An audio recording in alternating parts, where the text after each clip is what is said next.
How does a Muslim close a door? He slams it.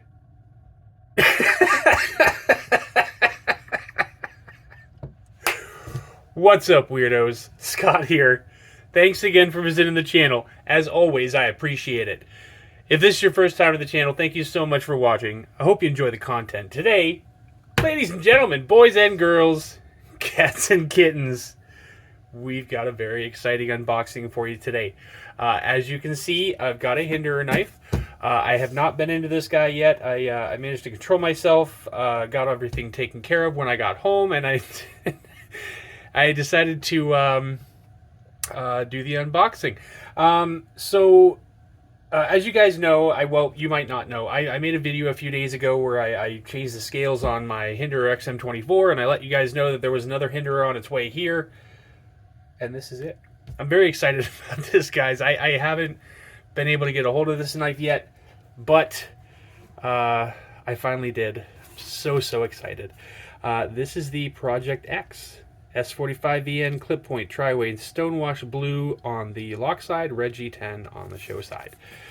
So let's get into this, guys. Oh my god, I can't believe I just said that. I feel so dirty. Ugh, god, I promised myself I'd never say that.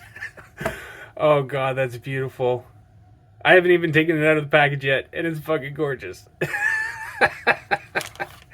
Okay, so as a lot of you already know, you get with Hinderer knives, you get a sticker, you get a card that tells you who put the knife together, and they also send you the extra stuff for the tri-weight pivot. You've got the Teflon washers in there, the phosphor bronze washers in there, and the two stainless steel washers that you use to keep those nice and tight. So I will go ahead and get this guy out of the package so that I can show it to you guys and then finish the video. Here we go. So as I said, Hinderer Project X. And this is an amazing knife. Just came out this year. I'm sorry, just came out last year. And initially came out in MagnaCut.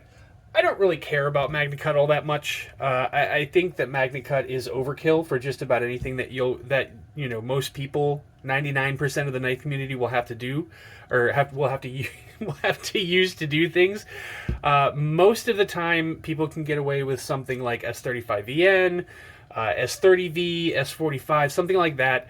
A little bit of a less expensive steel, but let's go ahead and show you this knife because it's fucking gorgeous. I absolutely love this thing.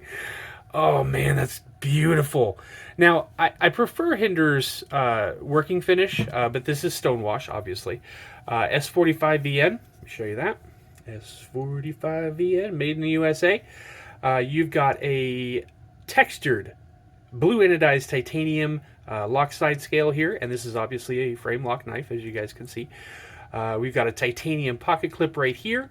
You do have some different fasteners on this guy, but on the lock side, the only thing you're going to have is some Phillips. Let me see. Do they change? Yeah, they got rid of the Phillips head screwdriver. They got rid of the Phillips head screws. That's exciting. So you've got some hex screws here for the pocket clip, and I believe I can't really see that. Yeah, it's a hex screw for the lock. It's a hex screw for the over travel stop as well. You do not have the proprietary pivot here, which is a flathead screwdriver, but you've also got the two screws here and another screw here. Now, a lot of you will already know this, but for those of you who don't, this little backspacer here comes out. I know it's pretty tough to get out on the first try. There we go. And that just pops right out, and then you can use this guy to undo any of the screws that you have to undo. You can use it for the bigger screws. It's got a good bit for that, and you can also use it for the smaller screws, which is very, very exciting. A little spring here keeps that intact while it's inside the knife. Oh god, that just looks absolutely beautiful. That's gorgeous. Look at this, guys. I really love the texturing on the lock side of this guy. I don't really think it's necessary for Hinderers to have texturing on the lock side. Obviously, they're very grippy knives. There's not a whole lot of jimping on this one. Normally, there's jimping down here and jimping up here and jimping down by the the finger guard, but all you have on the Project X is jimping up by the area where the thumb goes on the spine of the blade while you're using it. So you can see that jimping right there. I really love this color combination. The red and blue, I don't know why, but I absolutely love it. Let's get this guy back in here. And there we go. That's not too bad. I expected it to be harder to go in than it was. But yeah, as I said, you've got some red G10 on this side. This obviously is running on bearings currently, but you don't have to keep it that way.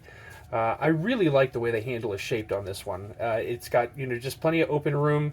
It doesn't really lock you into one space. You don't have a forward finger choil here, but that's okay. I don't really know that that's necessary for this knife. Plenty of gripitude on it. You got plenty of jimping up here where the thumb goes. This is the clip point version. I don't know. I don't know that I'd call. I mean, this is a clip point, but it's not a very. It's not a very aggressive clip point, I guess I would say. It's very subtle. You do have this little area here for your thumb to go on the top of the spine of the blade. If you really need to get some power into your push cuts or something like that, you can also do a pinch grip on this guy. Works just fine. And I like the way the blade shape on this is. I would have preferred to have a drop point, but this is what came out, and this is what I was able to purchase, so I did. I like the minimal hardware on here. I'm a big fan of that. I really think that this textured titanium is absolutely gorgeous. It kind of shimmers in the light, which is fantastic. Which is fantastic. What else is there to tell you about this knife right now, guys? The flipper tab is still a little big, and it's not quite drop shut yet, but I'm sure it'll break into being drop shut. Let me get it past that detent there. Sorry. But you do have to shake it a little bit to get it to go down. This flipper tab is a little tall, but it's not super pointy like the one on the XM18 or the XM24. And I would like to kind of compare these three knives together, the XM18, the XM24, and the Project X. As you can see, the XM18 is going to be just a little bit smaller than the Project X. Not a lot, but just a tad. And then obviously the XM24 is going to be much larger than the Project X. So yeah, there you go. There's those three knives together. I'm really happy to have this guy in my collection, guys. I really think I'm going to enjoy this one. I hope you guys enjoyed this video. If you did, please like and subscribe to the channel. I'd really appreciate that. And stay up, weirdos. Take it easy. Bye.